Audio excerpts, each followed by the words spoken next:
Presento a Jesús Higueras, es párroco de Santa María de Caná, en Pozuelo de Alarcón, confesor ordinario en el Seminario Diocesano de Madrid. Fue llamado de auditor en el Sínodo de la Nueva Evangelización y es licenciado en Teología. Tiene una gran experiencia como párroco y también interviene en varios medios de comunicación. Y bueno, pues se le pidió que hablase de dirección espiritual, pues de su experiencia, de los distintos sitios que ha trabajado. Muchas gracias. Pues muchas gracias. Suscribo al 100% todo lo que ha dicho Alfonso, menos los últimos 3 minutos que me los he perdido.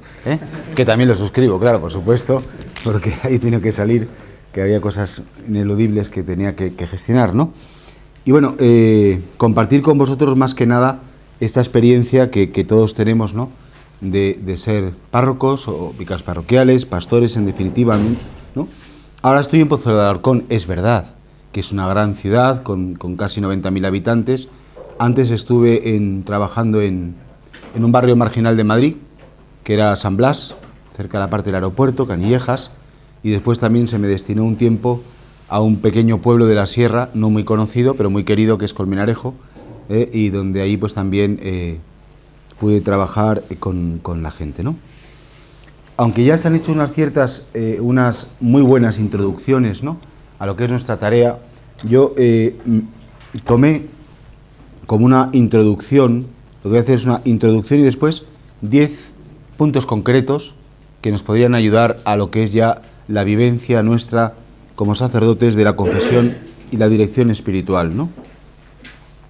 Cuando termina el año sacerdotal que propone Benedicto XVI, él hace un discurso a la curia romana en la que él intenta resumir, ¿no?, de algún modo lo que ha querido hacer en ese año sacerdotal, y dice lo siguiente: en nosotros, sacerdotes, y en los laicos, precisamente los jóvenes, se ha renovado la convicción del don que representa el sacerdocio de la Iglesia Católica que el Señor nos ha confiado.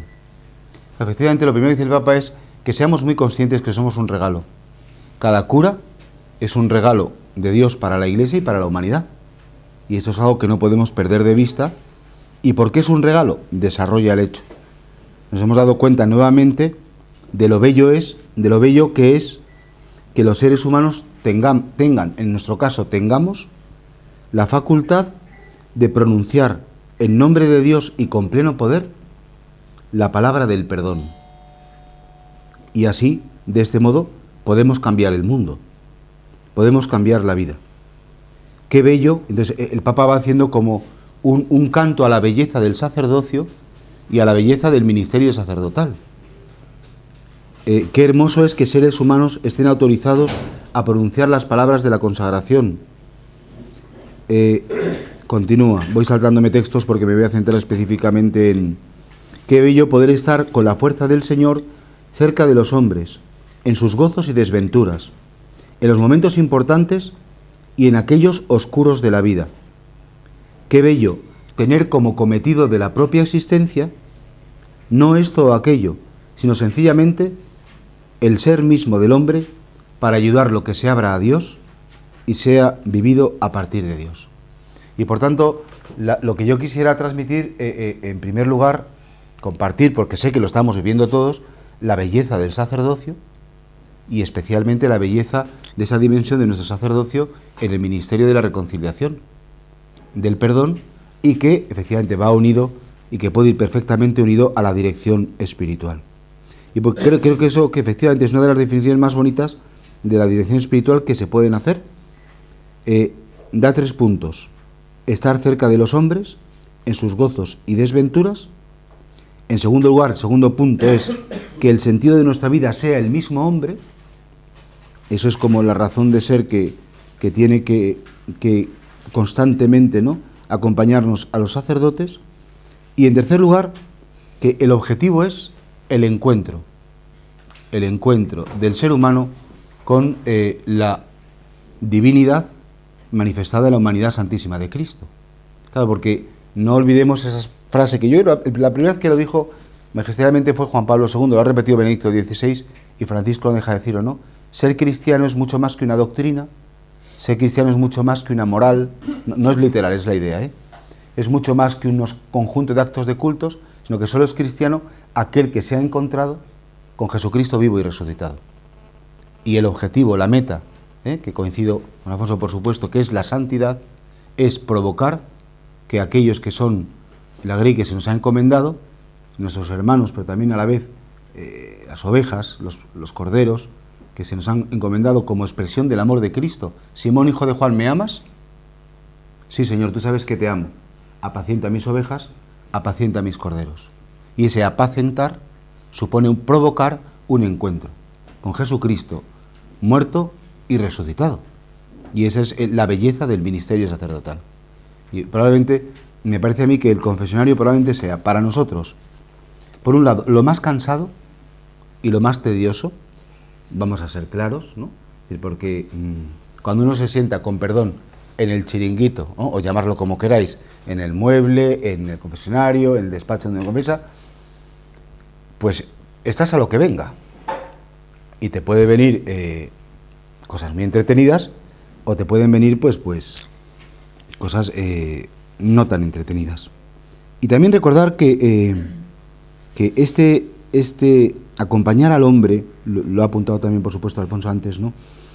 No es exclusivo del sacerdote, por supuesto, y de hecho en los primeros momentos de la Iglesia la dirección espiritual, el acompañamiento eran seglares, y de hecho se sigue haciendo en muchas realidades eclesiales, son los seglares los que pueden acompañar, pero no olvidemos que nosotros recibimos los 7 dones del Espíritu Santo con la ordenación de un modo especial, y entre ellos el don del consejo.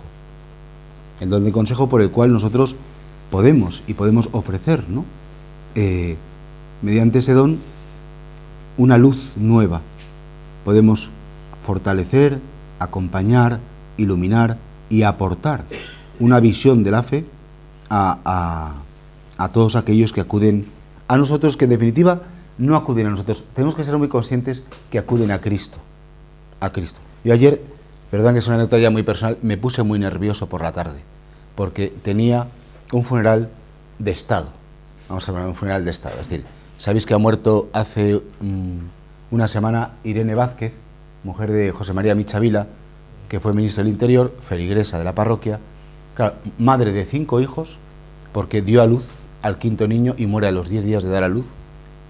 Y bueno, pues tenía ahí a José María Aznar, tenía ahí a Ana Botella, tenía al fiscal general del Estado, tenía al presidente del Congreso, al del Senado, en fin, a Shakira, a Alejandro Sanz, que aquí tenemos de todo, ¿no?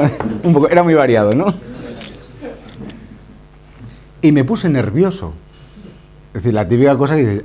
Entonces, a mí me consoló mucho el Señor diciendo, bueno, si no te buscan a ti, buscan a Cristo. Si perdemos de perspectiva esta idea, ¿no? De que, ¿qué voy a predicar? Bueno, pues lo que Cristo les quiera decir, ¿no? En el confesionario, ¿qué tengo que hacer? Lo que Cristo les diga. Señor, ¿tú qué les dirías? Esta tiene que ser como constantemente, ¿no? La referencia y la frase que los sacerdotes tenemos que tener presentes cuando nos encontramos con alguien para provocar ese encuentro con el Señor. Dicho esto, paso a lo práctico, que es lo que realmente a mí se me pidió por teléfono. Me dijiste, no, tú muy práctico. Digo, pues yo hago todo lo práctico que pueda porque verdaderamente... Y además, sin habernos puesto de acuerdo cuando en la intervención que yo tuve el año pasado en el sínodo sobre la nueva evangelización para transmisión de la fe, se me invitó como párroco, entonces, ¿qué es una parroquia, la nueva evangelización? Y salió la centralidad eucarística, por supuesto, es lo que a mí me gustó, quise decir, y en segundo lugar, por supuesto, este tema, como fundamental. De hecho, hubo un cardenal que dijo, el cardenal de Boston dijo, el sacramento de la nueva evangelización es el sacramento de la penitencia y de la confesión. Y todavía no he leído Evangelii Gaudium, pero me gusta y me agrada mucho que hayáis dicho que el Papa le dedica unos cuantos puntos a este tema, que salió con frecuencia. En el sínodo fueron varios los obispos los que dijeron, este sacramento hay que retomarlo y hay que hacer ver a los fieles que ahí es donde se encuentran realmente con la salvación ya muy personalizada, muy hecha vida de sus vidas, ¿no? Entonces, en primer lugar, que es una cosa muy evidente, el sacerdote, yo lo llamaría la disponibilidad. El sacerdote es el hombre que está siempre disponible para los demás, es el hombre de todos y para todos. Y por lo tanto, premisa principal, deberíamos intentar estarnos lo más quietecitos posibles. A los primeros cristianos los mataban los leones, a nosotros las reuniones. Estamos todo el día reunidos en el nombre del Señor, y vamos a hacer una reunión para no sé cuándo, hacer una reunión para no sé qué, pero verdaderamente estamos como muy ocupados, ¿no? Y es verdad. Y fijaos, estamos en una reunión, tampoco con esto quiero decir que no sean necesarias, pero sí sería muy bueno y muy importante. Qué bonito lo que ha dicho el Papa, dice, no entiendo una parroquia que esté cerrada. Pues lo decía hace poco en estas homilías que decía de diario, ¿no? Tampoco es comprensible un sacerdote que como que esté siempre tan liado con tantas cosas que no tengamos un tiempo concretado y definido para la atención personal de nuestros feligreses. Qué bueno y qué importante es que los feligreses sepan a qué hora estamos, cuándo rezamos, en qué momentos celebramos la Santa Misa, en qué momentos a lo mejor estamos en el despacho parroquial, que efectivamente hay que hacer trámites, si un expediente, montar un bautizo, un funeral, una serie de cosas, pero también en ese horario, qué bueno es saber también nuestros feligreses a qué hora estamos dispuestos a confesar y a escucharles y a tener tiempo para ellos. En definitiva, si yo aquí hiciera una pregunta, ya veis que aterrizo del todo, ¿cuántas horas dedicas a la semana al confesionario? ¿O al día? ¿Qué te sale? ¿Media hora antes de la misa? ¿Te sale 1 hora? ¿3, 5, 8? Aquí cada uno puede ver y podríamos preguntarnos en concreto cuánto tiempo dedicamos al Ministerio de la Reconciliación. Ministerio de la Reconciliación que efectivamente de un modo continuado se puede convertir en una dirección espiritual y que además desde ahí se puede convertir en un acompañamiento. Yo ahí hago la broma para los feligreses que yo, para la hora de la dirección espiritual y del acompañamiento, pues yo tengo como 2 caminos. Uno, la seguridad social. La seguridad social es ponerse en el mueble y el que venga, sin pedir hora. Saben que estoy de tal hora a tal hora todos los días y por tanto ahí está el cura. Y luego ya las sociedades o lo privado, que ya pedir hora y por tanto quedar con las personas para tener una conversación más a fondo, más despacio, incidiendo en lo que es esas teclas interiores que creo que es bueno que repasemos. Pero el primer punto, por tanto, tener muy claro la disponibilidad. Decía don Ricardo Blázquez, en un discurso bellísimo, que una de las patologías más grandes o más importantes de nuestro tiempo es la soledad del ser humano. Es curioso, ¿verdad?, que estos 10 minutos que hemos tenido los curas, todos con los móviles, viendo mensajes, qué ha pasado, tal, todos tenemos internet, tenemos el Twitter o el Facebook o no sé cuántos, todo el mundo se comunica, y no, la gente está profundamente sola. Y la gente tiene una profunda necesidad de ser escuchada. Y ahí está lo bonito. Yo me acuerdo una vez, hace años, que estaba en el confesionario, terminé de escuchar a una mujer que tardó mucho tiempo, y cuando termina, se levanta y dice, padre, ¿cuánto es? ¿Cuánto es? Nada. Es la primera vez que me escuchan todos mis problemas sin cobrarme. Dije, pues había estado efectivamente un poco alejada de la iglesia, ¿no? Yo creo que ahí es bonito saber que nosotros tenemos pues esa disponibilidad, ¿no?, de que nuestros feligreses sepan, incluso los que llevamos pueblo. Yo me acuerdo cuando llevaba Colmenejo, llevaba la navata y tenía que andar pues diciendo 11 misas de fin de semana de uno al otro, porque bueno, por la carestía de curas que hay en todos los sitios, ¿no? Pero sí es verdad que sabían los momentos y el tiempo en el cual el sacerdote podía escucharles, o después con una agenda quedar para poder conversar más a fondo.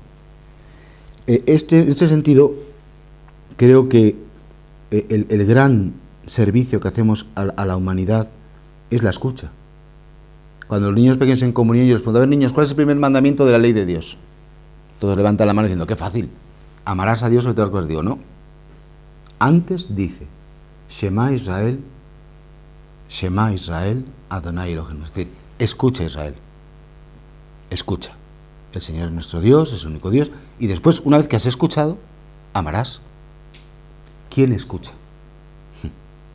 Saber escuchar. No voy a abundar porque antes ha salido este tema muy bonito y muy bien desarrollado, ¿no? Y por tanto, creo que nosotros somos conscientes que cuando el señor obispo nos envía a una parroquia, la parroquia ata mucho. La parroquia te coge mucho tiempo, te absorbe la vida, porque son muchas horas de escuchar, muchas horas de estarse quieto, muchas horas de muchas personas, cada vez, además, incluso van siendo más, que reclaman de ti a Cristo. No te buscan a ti. En el fondo están buscando a Cristo. Y eso es como el gran servicio que nosotros podemos hacer. Disponibilidad. En segundo lugar, ¿por qué no hacer de nuestras parroquias un centro de espiritualidad? Yo lo he titulado así. Cuando en el año 95 a mí el señor obispo, entonces arzobispo de Madrid, luego ya le hicieron cardenal, me envía del pueblo a Pozuelo de Alarcón, me dice: hace una parroquia nueva, construye una nueva comunidad, ¿no? Y bueno, bien, ahí empezamos con un pequeño prefabricado, pero yo entendí que el Señor me pedía hacer una comunidad, una parroquia, no en el sentido solamente material de edificar un templo con aulas, con una nave para celebrar, no, sino una comunidad cristiana, ¿no? Y sin embargo, yo me he dado cuenta, que por lo menos en la diócesis de Madrid, Mesboagui, a lo mejor es parecido, que en aquel momento todo el tema de la pastoral, de los jóvenes, etcétera, pues los movimientos, las realidades eclesiales, diferentes instituciones, como que se llevaban la palma, y que las parroquias a lo mejor habíamos quedado relegadas a un segundo plano en la evangelización, como el lugar sí, hay que bautizar porque es obligatorio, las primeras comuniones, es decir, como una pastoral de sacramentos, pero como muy en segundo lugar, no en la vanguardia, sino como una especie de retaguardia a la hora de proponer el Evangelio, el anuncio, ¿no?, de nuestro Señor Jesucristo. Y decía yo, ¿y qué tienen esas realidades eclesiales? ¿Qué tienen todas estas que están viviendo con tanta fuerza y parece que tienen tanta vida, ¿no?, y que las parroquias parece que no? Y pongo un ejemplo, digo, para que veáis que son datos objetivos y no impresiones. Cuando en el año 2003 Juan Pablo II viene por última vez a España, antes de canonizar a estos 5 beatos, tiene una vigilia de jóvenes. Yo estaba en la organización y una semana antes de llegar al Papa había apuntados para la vigilia de jóvenes aproximadamente 125.000 chavalas. Claro, a Cuatro Vientos fueron 800.000. ¿De dónde salen los 675.000 restantes? ¿De dónde salieron? Evidentemente es un hecho. Entonces yo me preguntaba, ¿por qué en las parroquias no podemos tener ese afán? Entonces me di cuenta que efectivamente una de las grandes ofertas que hacía estas realidades eclesiales, estos nuevos movimientos, es, sin duda ninguna, un tema muy bonito que ya ha salido, que es la pastoral de la santidad que propuso Juan Pablo II en Novo Milenio Neunte. Proponemos a nuestros feligreses la belleza de la santidad. La santidad no como una posibilidad, sino como una necesidad. Como decía la Beata Teresa de Calcuta, ¿no? La santidad de la Iglesia no es un lujo, es una necesidad, ¿no? Una propuesta de santidad, pero después también, sobre todo, para esa propuesta de la santidad, vivir mucho, mostrar desde nuestras parroquias la belleza de Jesucristo, el atractivo de la belleza de Jesucristo, y luego también como una atención personalizada. Ese vivir el cuerpo a cuerpo, el cara a cara, el corazón a corazón, con cada uno de nuestros feligreses. Es imposible que sea con cada uno, pero sin duda ninguna, a cuantos más lleguemos, esto sería lo mejor, ¿no? Ahora, solamente un sacerdote que se propone a sí mismo la santidad sacerdotal y que está convencido de que nuestro ministerio debe ser vivido desde la santidad, se cree que puede proponer la santidad a los feligreses. Y por tanto creo que hay otro presupuesto, cuando llamo parroquias centro de espiritualidad, es decir, centros en los cuales se proponga la santidad del mundo, es porque los pastores estamos convencidos, queremos ser santos, luchamos por ser santos y proponemos a nuestro pueblo esa santidad que es posible, ¿no? Entonces yo creo que ahí esto es un tema que también nos tenemos que examinar, porque a veces cuando nos mandan a un sitio, pues podemos caer en el error de pastoral de mantenimiento, pastoral de recuperación, pastoral de mínimos, o digamos, o una pastoral evangelizadora en la que realmente la santidad juega un papel esencial. Y creo que esto es también como muy esencial. Tercer punto. A lo mejor voy muy rápido, pero en fin, como yo tengo que acabar menos cuarto, voy a ver si me da tiempo a decir todas las cosas que yo espero que sí, ¿no? Por eso cuando nosotros proponemos el tema o estamos revisando el tema de cómo confesar bien, cómo llevar una dirección espiritual, lo primero que tenemos que hacer es un ejercicio de honestidad con nosotros mismos, preguntándonos cómo estamos viendo nosotros, como receptores, esta realidad. Cómo estamos viviendo nuestra dirección espiritual. Y esto, que puede parecer una realidad de perogrullo, ¿cuántos curas conocemos que se confiesan con el padre Topete? Que es el primero que me topo. Es decir, hoy me confieso con este de aquí, mañana porque me viene bien y voy allá, me confieso con este de allá, y al final no existe una figura que me acompaña desde el principio y que me conoce. Y claro, yo por ejemplo que trabajo en el seminario, lo han dicho antes, ¿no? Y llevo ya varios años confesando a los chavales, sí, en el seminario es obligatoria la dirección espiritual. Es muy preocupante que los chavales, en cuanto se ordenan, dejan de dar importancia a esto. Y yo cuando les veo, oye, ¿sigues viendo a alguien? Sí, bueno, le veo una vez cada 3 meses. Sí, hace 5 meses o hace... Dices, oye, te estás jugando mucho. Resulta que estabas en el seminario viendo a tu director espiritual o a tu confesor semanalmente, quincenalmente, y ahora que lo necesitas mucho más, lo tienes un poco descuidado. No solamente respecto a la frecuencia, sino también respecto a la más absoluta transparencia y sinceridad, que nos cuesta mucho, y que creo que también nosotros ahí, abrir nuestra alma, ¿cómo voy a ser yo un buen director espiritual? ¿Y cómo voy a ser yo un buen confesor si yo no estoy viviendo bien aquello que yo estoy proponiendo a aquellos que se me han encomendado? Y todos lo sabemos, que mirar, que los curas, por más que a veces nuestros pastores nos intentan cuidar, nos intentan atender, a veces estamos muy solos, a veces lo pasamos muy mal, pasamos malos tragos, amarguras, somos cuestionados constantemente por el mundo, pero incluso dentro de nuestras comunidades parroquiales por nuestros feligreses. El mejor párroco es el que se marchó. El que hay ahora, un fulano, qué bueno era don fulano, era un párroco fantástico, tal. Y bueno, dices, bueno.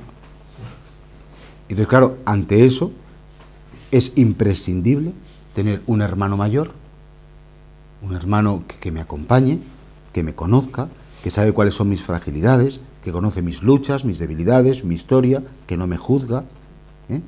Yo no digo que esto sea un tema importante, yo digo que esto es un tema esencial e imprescindible para vivir el ministerio sacerdotal desde la medida del corazón de Cristo. Y esto creo que es algo que todos tenemos que, con motivo de esta jornada que estamos viviendo hoy, revisarlo y preguntárnoslo. Porque se nos nota mucho, ¿no? Cuando hablamos de cosas que no vivimos o cuando hablamos de cosas que han pasado por nuestro corazón. Y esto es un tema fundamental, ¿no? En cuarto lugar, ¿y quiénes son los destinatarios de la confesión frecuente de la acción espiritual? Pues sin duda ninguna, yo estoy de acuerdo con lo escuchado antes, es muy bueno dar prioridad a las personas que después van a tirar del carro y que nos van a ayudar, esos agentes de pastoral que siempre van como un paso por delante, ¿no?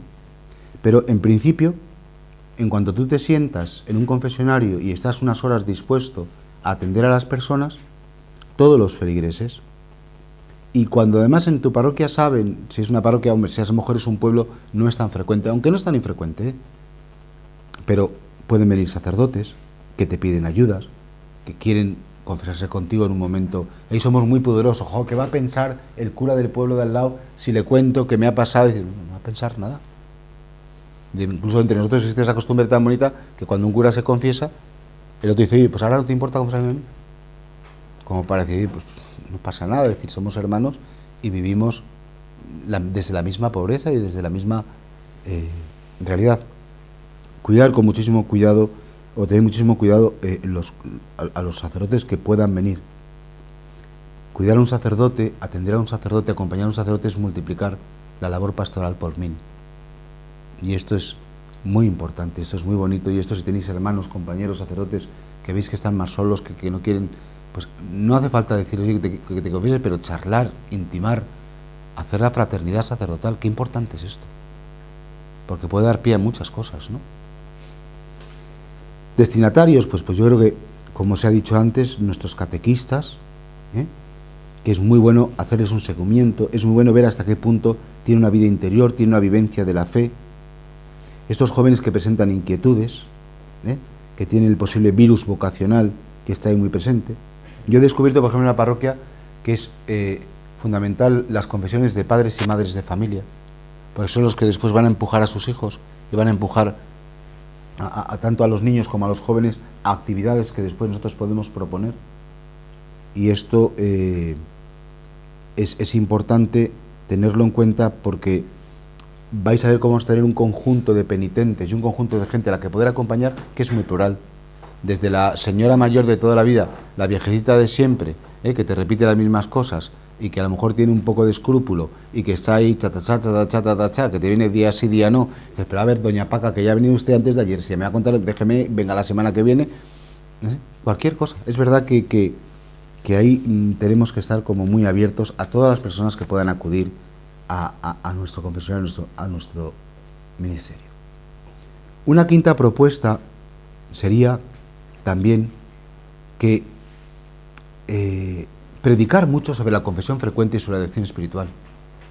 Predicar mucho sobre esto, porque es verdad que creo que ha habido un abandono por nuestra parte. Durante una serie de años ha podido haber un abandono de este ministerio en nuestras parroquias. Y de hecho, no es un detalle negativo, es positivo, porque a la primera parroquia que mandaron a mí de pastoral, hace 24, 25 años, de diácono, pues 24, ahora yo voy a hacer de cura 24, llegué a la parroquia, no había confesionario. Y se le pregunté al párroco, qué raro que no hay confesionario. Dice, aquí no se confiesa nadie. Tenemos las celebraciones comunitarias de la penitencia, un par de veces al año, no se confiesa nadie. Hace 17 años que no se confiesa nadie. Lo tenía como una cosa como muy... Hace 17 años porque no lo predicas, no lo propones. De hecho, le hice una apuesta, dije, déjame que yo ponga el mueble, que yo lo hago, además lo hice yo con mis propias manos, ayudado de un carpintero feligrés, hicimos una especie de cachivache ahí, y efectivamente, pues en cuanto la gente vio que había una persona ahí sentada con una estola y con una luz y con un libro leyendo, dijo, pues voy. Y cuando fue primero una señora, después fue otra, después llevó a su hijo, y así empezamos una práctica que prácticamente, pues efectivamente estaba como muy perdida, ¿no? Entonces es muy bonito y es muy importante que en nuestras homilías salga de vez en cuando este tema y que hagamos esta propuesta al pueblo de Dios. Os confesáis, decir a la gente lo que ha dicho el Papa Francisco, que la confesión no es una tortura, es un encuentro con la misericordia de Dios. Es verdad que a la gente de los pueblos no les gusta confesarse con el párroco del pueblo, Bueno, pero para eso se puede invitar un día a la semana, que sepáis que tal día a la semana viene don fulano que es del otro pueblo, y entonces a lo mejor pues invitar al cura del otro pueblo, lo que hacía yo en Colmenarejo, y decir, bueno, pues vas ahí y viene, y bueno, pues eso ya lo conocemos. Es decir, dicen, el cura se va a enterar de mis cosas, no le voy a contar al cura mis cosas, no les gusta nada, ¿no? En sexto lugar, veis que voy un poco deprisa, pero creo que, digo, por el afán de acabar a menos cuarto, ¿no?, que es más o menos la hora prevista, ser muy conscientes que estamos muy solos y con un volumen muy grande de trabajo. Es un entierro, es un funeral, es preparar una boda, es hacer un expediente matrimonial, es efectivamente asistir a una reunión en la que hay que ir de arciprestazgo, es una serie de cosas que, bueno, pues nosotros tenemos que seleccionar y también ser muy valientes y discernir dentro de nuestras parroquias qué trabajos que estamos a lo mejor haciendo nosotros pueden hacer los seglares y qué trabajos son exclusivamente sacerdotales y qué es lo que ellos no pueden hacer, porque ahí es verdad que podemos a veces liberarnos de cargas y de trabajos que hemos asumido. No sé, pienso la economía, Consejo de Economía, que ves al cura con las cuentas haciendo y dices, no pasa nada que las pueda llevar alguien, ¿no? La misma atención al teléfono, que esté el templo abierto con alguien atendiéndolo. Yo en la parroquia lo que hemos conseguido es con un conjunto de personas, las Marías de los Sagrarios, que funcionan perfectamente, que tengo unas 100 y pico ya que se ocupan de que el templo está abierto todo el día, que esté siempre acompañado. Muchas son personas jubiladas que disponen de 1 hora a la semana para ir y estar, ¿no? E ir delegando para que nosotros saquemos esas horas que podíamos dedicar más a la gente. Respecto al contenido de la confesión frecuente de la dirección espiritual, a mí me parece que cuando dice la gente, oiga, padre, ¿y cómo confesarme bien? Sobre todo cuando me voy a confesar con frecuencia, porque he decidido, porque, normalmente, si tú ves que alguien es relativamente delicado y fino espiritualmente, lo normal es que le dices, oye, ¿por qué no vuelves? En 10 días, en 15 días, en un mes, te espero el mes que viene, me cuentas cómo vas, ¿por qué no te propones esto de aquí a la próxima confesión, ¿no? A mí hay muchos modos de confesar. Uno se puede confesar por mandamientos, uno se puede confesar en los seminaristas, por ejemplo, en el seminario es muy clásico, es decir, pues vida de oración, vida de comunidad, vida de estudio y castidad. Pues son los 4 temas de la carta del Papa a los seminaristas del Papa Benedicto XVI. Pero en general, a mí me ha venido muy bien en estos años, cuando la gente me pregunta, ¿cuál es el contenido de la dirección espiritual? ¿Cómo puedo hacer yo una buena confesión, dirección espiritual? Yo creo que hay 3 amores, ¿no? O 3 puntos fundamentales que están en el Evangelio. Amarás a Dios sobre todas las cosas, amarás a tu prójimo como te tienes que amar a ti mismo. Entonces, ese primer capítulo de la dirección espiritual, que es preguntar a nuestros feligreses, ¿cómo estás viviendo tu vida de oración? ¿Cuánto rezas? 3 Ave Marías por la noche, un Padre Nuestro, haces una visita al Santísimo, te atreves y desde ahí se pueden hacer muchas cosas. A mí me ha ayudado mucho, por ejemplo, ofertar pequeños libros. El libro Camino de Sencillez de la Madre Teresa de Calcuta, la gente lo lee con una fruición y les ayuda muchísimo. O ya para los que quieren a lo mejor una cosa un poquito más profunda, pues no sé, El regreso al hijo pródigo de Henry Nouwen, que es un clásico que tanta gente lo conoce y que ha hecho tanto bien. Hay libros muy buenos que si tú ves a alguien con cierta finura para que le enseñes a entrar a ese encuentro con Cristo, desde ahí se puede ayudar muchísimo y la gente lo agradece.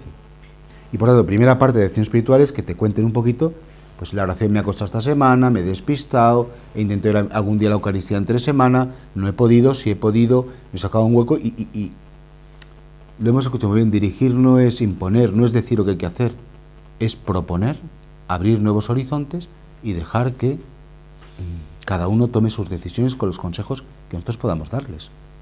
Decían de Juan Pablo II que todos los jóvenes que él dirigía, al final decía, pero tú decides lo que quieres hacer. Es tu decisión. Después de que a él acudían a pedirle consejo, ¿no? El segundo gran capítulo de la dirección espiritual, primero es la vida personal, la relación con Dios, es la relación con los demás. Porque puedo darme muchos golpes de pecho, puedo estar rezando 7 rosarios al día, pero soy una auténtica bruja, un auténtico ogro en mi casa o en mi trabajo. ¿Cómo estoy viviendo mis relaciones familiares? ¿Cómo estoy viviendo mis relaciones de justicia en el trabajo? Si tengo empleados o con mi jefe, si critico, si juzgo, si me peleo, si estoy amargando la existencia a mis hijos, a mi marido, a mi mujer o a quien sea. Y eso es un tema también en el que la vida de la caridad es fundamental y es una pregunta que se puede hacer, ¿no? Y también en este sentido se puede invitar a evangelizar. Es un tema que no tenemos que tener ningún pudor, ¿no? Y un tercer capítulo que es bonito y que es interesante es el amor a Dios, que es la vida de oración, el amor al prójimo, que es la vida de la caridad, y luego el amor a uno mismo. Hoy la gente vive hiperculpabilizada. Es terrible, ¿eh? Con complejos, con limitaciones, con heridas, y que efectivamente nosotros no somos psicólogos y está claro, y muchas veces en el confesionario tenemos que discernir lo que es una conducta patológica y derivarlos a un especialista de lo que es una conducta que desde la espiritualidad se puede mejorar y se puede reformar, como es lógico. Pero precisamente es en la dirección espiritual donde tú puedes ayudar al penitente o al dirigido, a la persona que acompañas, a descubrir la belleza interior que Dios ha puesto en su corazón, a saberse respetarse a sí mismos, a saberse mirarse con la mirada de Dios. Y eso es algo que la gente está profundamente necesitada. La gente viene muy herida, la gente viene muy culpabilizada, y ahí creo que es una tarea bien bonita, ¿no? Es decir, mírate como el Señor te mira, y mira toda la belleza que eres capaz de hacer. O sea, si vienes a la confesión solo para que te quite 4 pecados y ya está, y marcharte para volver al mes que viene sin ningún, digamos, lo que se decía antes, el propósito de la vida, sin ningún deseo de crecer, ¿hasta qué punto esa conversión es cierta, no? Ya voy por las 7, me faltan solo 3 y me faltan 6 minutos. Voy a intentar las 2 por minuto para intentar acabar ahora. Ha salido también en la charla anterior, es respetando siempre, por supuesto, la absoluta libertad de los fieles. El director espiritual no tiene que tener ningún pudor de preguntar ¿qué espera Dios de ti? ¿Qué espera Dios de ti? No tanto, la gente mucho vive en una confusión, es ¿qué espero yo de la vida? ¿Qué me gustaría que me pasara a mí en la vida, ¿no? Y hay que cambiar la pregunta. No es ¿qué espero yo de la vida?, sino ¿qué espera la vida de ti? En definitiva, ¿qué espera Dios de ti? Es más, incluso no tener pudor de proponer el fenómeno vocacional a chavales, a chicas, a chicos que bueno, pues que vemos que tienen un hambre, una sed de Dios, y en este sentido el espacio natural donde sale la vocación matrimonial, donde el joven puede discernir la vocación, pues es en la parroquia, es donde estamos nosotros, ¿no? Nosotros llevamos ahora mismo pues 18 años de vida parroquial y ya ordenados sacerdotes diocesanos, hay 6 sacerdotes diocesanos ordenados. ¿De dónde han salido estos 6 chavales? De la dirección espiritual, de la confesión, y muchos de ellos, yo les he preguntado, oye, ¿te has planteado ser cura? Me acuerdo de Pablo, que es un chaval muy divertido, que anda de párroco por San Emilio. La primera vez que se lo comenté se reía de mí. ¡Ah, qué risa, tal! Pues claro, me pregunté, qué tontería. ¿Por qué de ser cura? ¿Cuántos? No volví en un año. Y al cabo de un año vuelve y dice, me ha amargado la vida. Desde que me hice esa pregunta, no he podido dejar de... Bueno, pues Pablo es sacerdote, lleva 8 años ya ordenado, está en un barrio de Madrid, y como Pablo, pues tantos, ¿no? David, José María, Emilio, Juan, bueno, iría diciendo nombres. Ahora mismo, gracias a eso, tenemos en nuestra comunidad parroquial ya 6 sacerdotes diocesanos, 9 seminaristas en el Seminario Diocesano de Madrid, dentro del seminario funcionando y trabajando, y luego pues religiosas tanto de vida activa como de vida contemplativa, ¿no? 7 chicas de vida contemplativa y 5 o 6 de vida activa. En Jesu Comunio tenemos 5, Carmelitas Descalzas tenemos 3, y luego ya en la Compañía del Salvador y en las Hijas de Santa María del Corazón de Jesús, y una hija de la Caridad, y 2 misioneras de la Caridad. Es que bueno, ya pierdo la cuenta, porque es que esto es de es que cuando a la gente le propones con todo el cariño, ¿qué te pide el Señor? ¿Crees que te pide algo? Y te lo contestan, pues me pide matrimonio. Pues perfecto, adelante, cultívalo. Y hay gente que dice, me pide algo más, me pide algo nuevo. Y es así como. Generalmente yo la experiencia que tengo es que las vocaciones no salen como setas, por generación espontánea, ¿no? Sino que muchas veces surgen de una pregunta, ¿no? Y de una propuesta concreta. Provocar el fenómeno vocacional es algo que depende del Espíritu Santo, pero nosotros podemos ser el instrumento. Y es ahí donde se puede vivir, ¿no? Ahora, eso sí, con el máximo respeto a la libertad.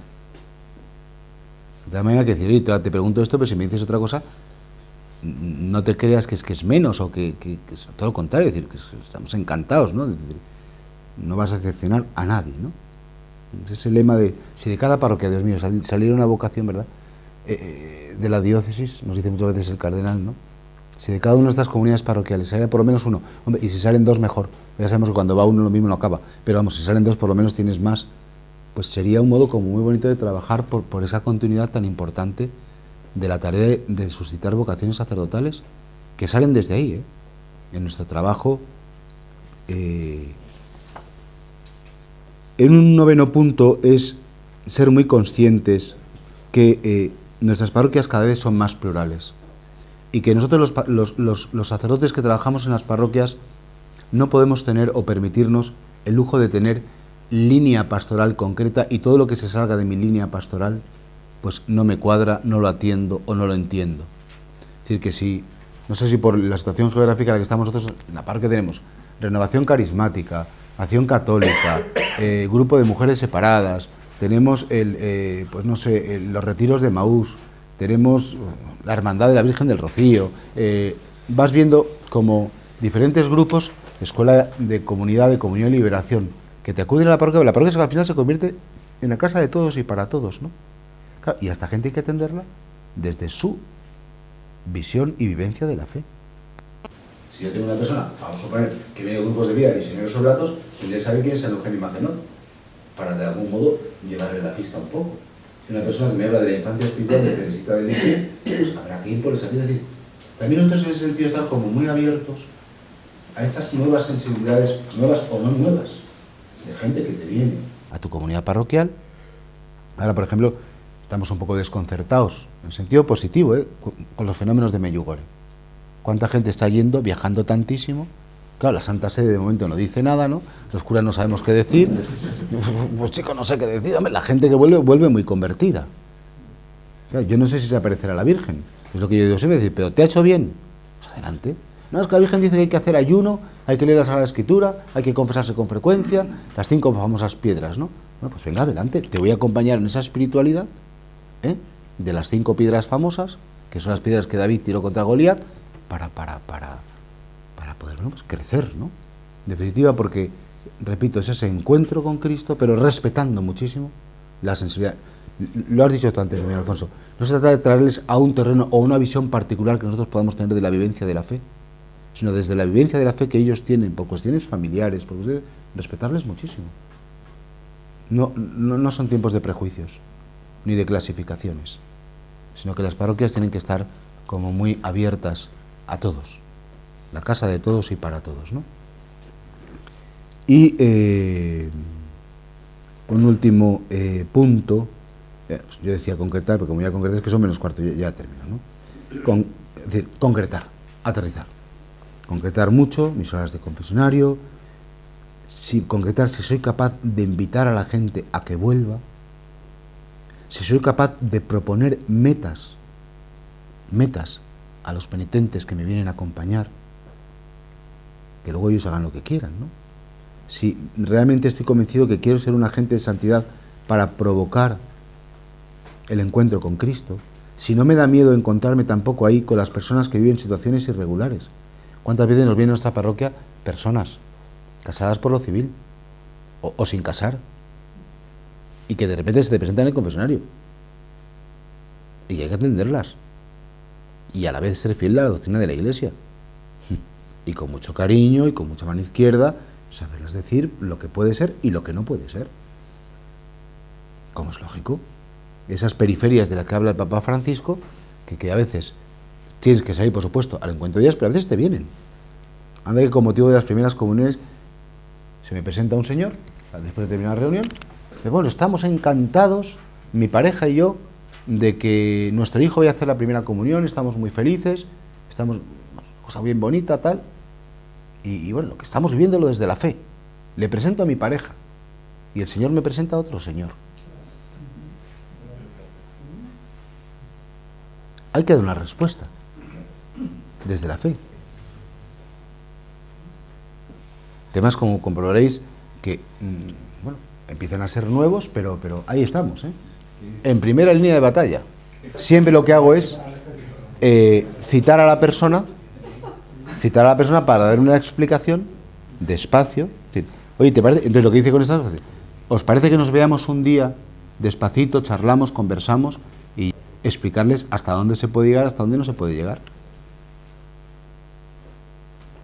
Como es lógico. Eso hay que ser muy cariñoso, pero muy claro. Y con cosas que creo que hay. Es muy importante en este sentido, esas periferias que dice el Papa, ¿no? Nosotros ahí tenemos la experiencia, por ejemplo, de haber llevado un grupo durante mucho tiempo de mujeres separadas, que han vivido una tragedia muchas veces de malos tratos, de dificultades, hay que estar con ellas.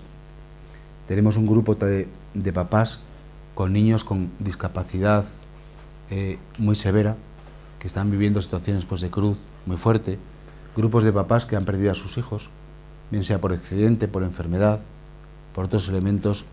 La muerte de un joven siempre impresiona mucho, ¿no? Y escandaliza mucho, y hay que estar, ¿no? Y ahí es donde sí que efectivamente se da una dirección espiritual, se da un acompañamiento bien bonito en las situaciones de dolor, ¿no? Y siempre es la invitación, decir, ven, te espero, si quieres, yo voy a estar aquí, en una semana, en 15 días, te vienes, vamos a charlar, me cuentas cómo vas, etc. Conclusión, me he retrasado 4 minutos, pero voy. Qué bonita esa frase del Evangelio que dice: el buen pastor conoce a las ovejas, y las ovejas conocen su voz y por eso le siguen, ¿no? Creo que estamos en un momento apasionante de la evangelización. Creo que las parroquias vuelven a tomar un protagonismo, y lo están tomando con muchísima fuerza. Creo que hemos de tener una ilusión muy grande de no conformarnos con rellenar un expediente, sino que pedir al Señor que nuestras comunidades parroquiales sean efectivamente siempre en comunión con el Papa, con el obispo diocesano, ¿no? Que sean lugares de evangelización, de espiritualidad, escuelas de santidad, en la que nosotros, buscando la propia santidad, provoquemos la santidad, o seamos instrumento de la santidad de nuestros hermanos, y que vivamos y hagamos vivir la dirección espiritual a nuestros hermanos seglares. Termino con las palabras del Papa. Qué bello poder estar con la fuerza del Señor cerca de los hombres en sus gozos y desventuras.